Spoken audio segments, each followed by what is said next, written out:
Hey guys, welcome to another video. Today we're going to be looking at a couple of 2v2 replays played by Daniel against Toxic and Revsy.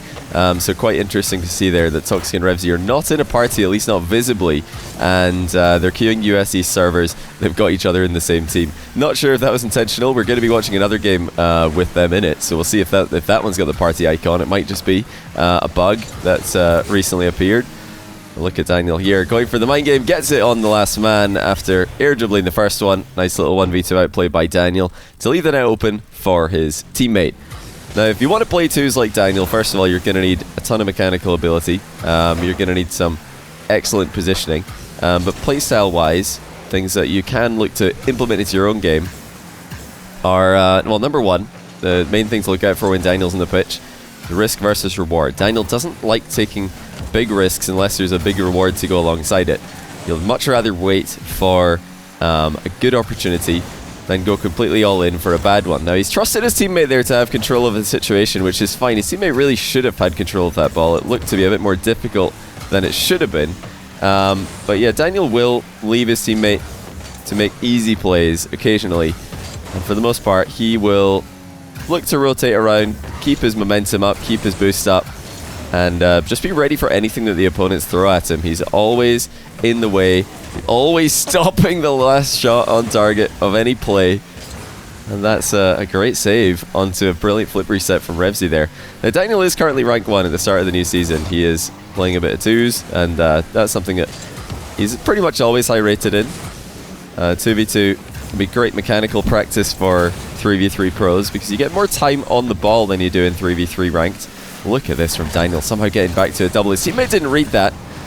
Can you really blame him? I mean, that was quite extraordinary by Daniel to threaten a shot from that position. Now he's flip resetting in defense, and it might look like he's just doing that for no reason, but really there is a purpose to that reset. He wants to get control of the ball by using the underside of the car, and then of course get that burst of speed with the wave dash on the landing so that he can get back to it more quickly. One of the disadvantages of going for those soft controlling touches with the underside of the car in defense is that you do have a brief moment where you're not moving, and the other player can, if they've identified what you're doing, start to close the distance. The wave dash helps to offset that fact. A little pinch shot off the ceiling there from Daniel, somewhat. Really putting Revsy and Toxic under pressure, but they are handling it, and Daniel notices that there's a moment here that he doesn't really need to worry about a counter-attack, so he makes the boost steal happen, and that will just be too much pressure for Toxic and Revsy to handle. 2-0. You got to look out for those opportunities like Daniel did there, where you can make a play for a boost steal. If there's no threat of a counter-attack, then why not? You might as well make yourself useful in some way. Oh, big dunk. Sling got a bit greedy there. He tried to go for a tight angle shot, and he ran right into a goal side save. Daniel was really hoping that his teammate would play more of a safe strategy there, just try and 50-50 the ball perhaps. Oh, look at this. Toxic and Revsy have connected with the fake kickoff, followed by a demo, and they tie the game just like that. Even though they're not in a party here, you've always got to look out for those strategies. It's a job of the person who gets faked to rotate back around and pressure the ball. So Daniel in that position, if his teammate did dodge the demo, he would have to get back as quickly as possible and help him out, because that's not usually the end of the kickoff. Look at this. Now Daniel reading 2 bounces, backboard and the floor as well, but now he's left a bit alone. Slings out the game there. That's not the best challenge. Daniel makes good on the 1v2 defense anyway. He's very quick back into position, puts pressure on Toxic there, forced him to just release the ball early. And again, that left the boost available to be stolen. Daniel reading the ceiling bounce, gets it off the inside of the post towards his teammate. Revsy was there to meet him. Daniel's trying to keep the pace up here in defense. He's identified that his opponents are out of boost, and he's keeping the speed up to try and counter it. But what a save by Revsy. Sling's going to put in the rebound anyway. Or was it Toxic? Sorry. What a save on the inside of the post on Daniel's double reset. That was fantastic.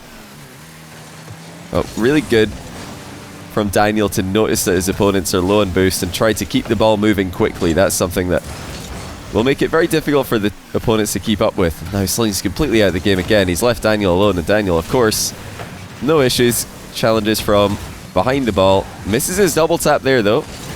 But he's recovering quickly towards the ball. Now that's the key thing to note here, is that Daniel is coming back straight towards the ball. He wanted to alleviate pressure on the ball so that his teammate would have something to react to. If he just left the situation there to go get boost, then his teammate would have been stuck in a 1v1. That's not ideal. Daniel, plenty of 1v2 defensive plays by him, but he doesn't want to leave his teammate in any. Now pre-flip into air dribble, tries to bump at the end of it. Toxic dodges. Still a 1-goal game. And that's a great 50. Sling's done well there. That's really well played. Outplays both Toxic and Revsy. 50-50s the ball into the middle towards Daniel. And Daniel pushed up on it because he realized that that wasn't the most threatening situation. If Sling plays properly, that ball is never going towards the blue net, so he can be aggressive with his positioning. Now Daniel pre-flip into reset. Wants to double, wants to get it into the middle for Sling, who has missed actually here. So now the counter-attack's here for Revsy, who's got a reset to work with. Fakes Daniel a little bit. Daniel stays low. He's, again, read his opponents exceptionally well.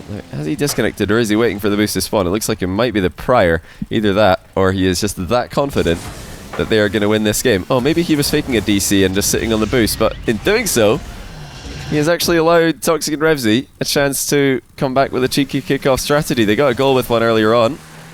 Let's see what they got planned here. Big win from Toxic, but no luck getting back to the ball. Daniel punches it into the ground, and that's game 1 going to the Americans.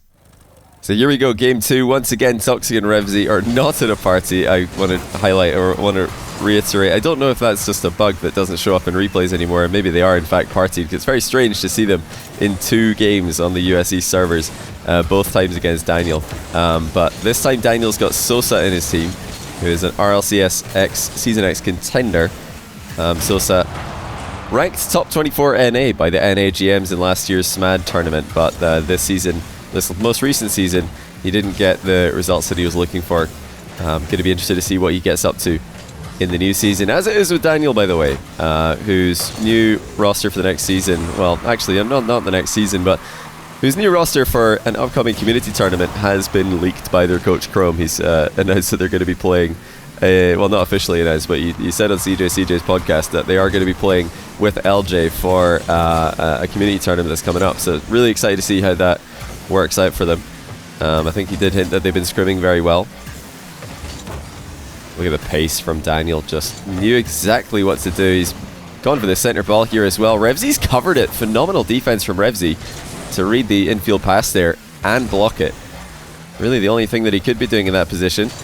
Now Toxic, look at the reset, has landed on Daniel and demoed him, but Daniel got the save before that could happen.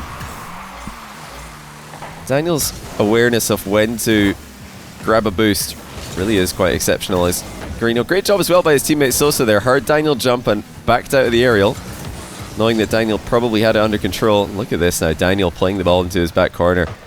Didn't want to leave it in the midfield for Revsy and Toxic to do worse. Better server this time for Revsy and Toxic. They've got the green ping. Always much nicer to look at when you've got the green ping compared to the yellow ping connection. Toxic unable to recover it and cover Sosa's shot. He dunked it in from close range past Revsy, and that probably didn't give a lot of time for Toxic to react. 1-0. Daniel not reading the direction that ball's going to go fast enough. Doesn't matter, he just does a loop around and shoots it on target anyway. No defense prepared for Revsy. Maybe expecting Toxic to get a second 50-50 on that one. And Daniel's fallen for the back corner kickoff here. Revsy's going to take control. Delays his air dribble. Daniel will be able to get a key touch on the ball. They're in a bit of trouble here. Revsy and Toxic have got them in an awkward spot. But Daniel once again identifies that there's time to grab that corner boost, but what he's failed to do is read exactly what kind of touch Toxic's going to make. 1 goal for Revsy now as they eventually make the pressure play work. Daniel going far right here. Kind of an interesting cheat style that he's gone for there. It's not a close cheat. It's not, well, it's a bit of a slower cheat, but it is, of course, committing more to one side. So if you've got a teammate who's good at pushing the ball to one side or the other on the kickoff, then it is a good idea to do. And look at what Daniel's done there. That's a really impressive challenge because it's easy to get in your own head there on that play and try to go for a big block and forget about the fact that they might just mind games. So Daniel, first thing he did is he got goal side between his ball and the goal, or between his goal and the ball, I should say, and then he flipped into the ball. And that's the key. You've got to flip into the ball. If you're not hitting at least part of the ball with your challenges, then it's not really a challenge. It's more of a read, more of a dunk. Oh, look at this. Sosa's mind-gamed Toxic for 3-1. Well, Daniel's not had to do anywhere near as much in offense this game. He's just holding it down And that, you know, is something in 2s and 3s that he is quite well known for. He is quite a defensive player.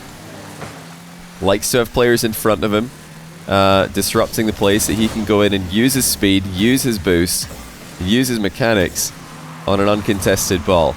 That's where Daniel really shines.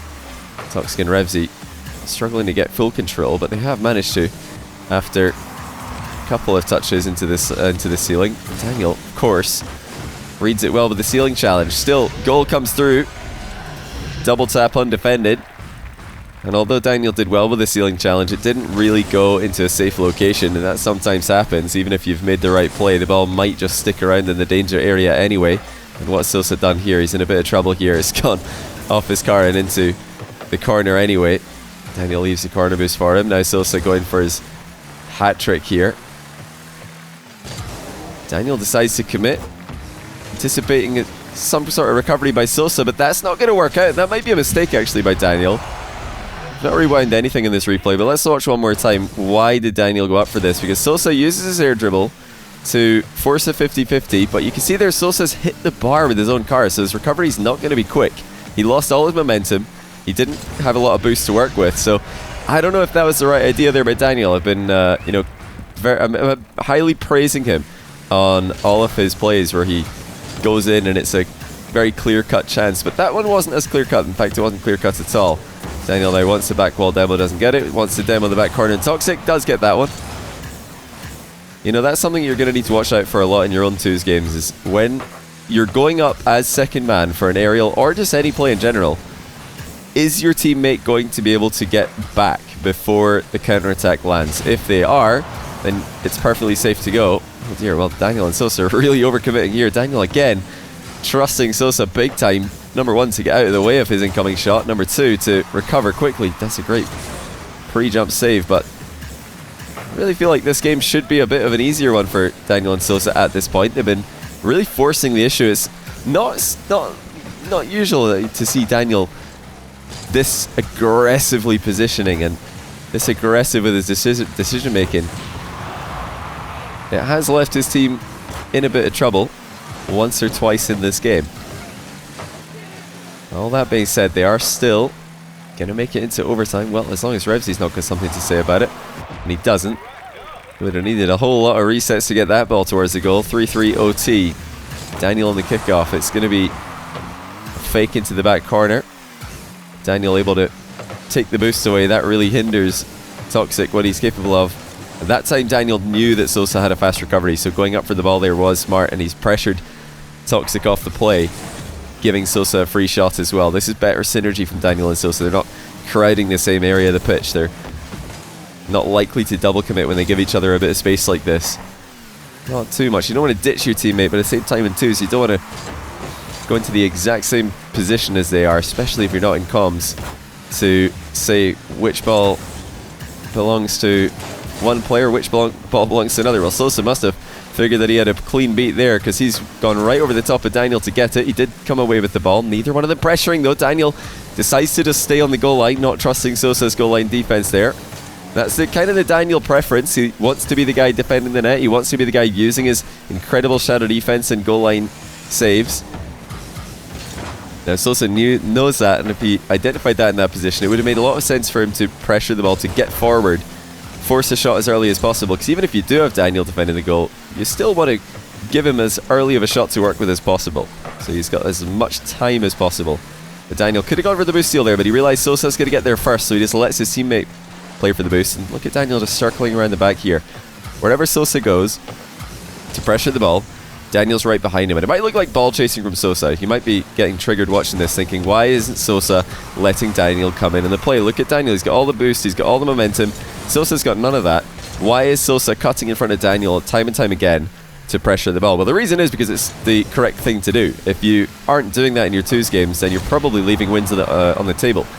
Because when you're out of the game, when you're not able to play second man position, when you're not able to cover counter-attacks, long clears, and goalkeeping positions, it definitely makes sense. Oh, look at this from Daniel. That's a fantastic setup. It might have even gone in without Sosa's touch. What a way to win it.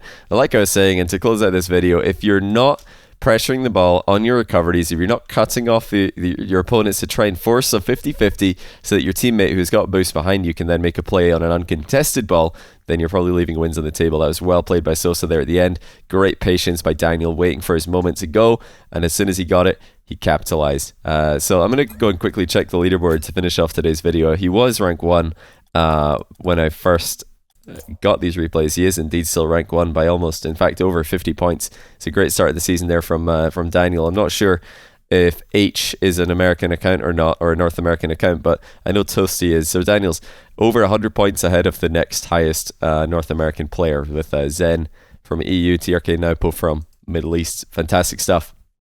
Clearly informed, clearly on that mechanics grind in preparation for the new season. Thanks for watching today's video, guys. Hopefully that was interesting and enjoyable to you. I'm going to be back with more streams actually just this week, more show matches in this week, in the coming weeks, in the run up to RLCS. So make sure to follow me on Twitter if you want to know when I'm going live. I tweet before all my streams. Thanks for watching this one, guys. I'll see you next time.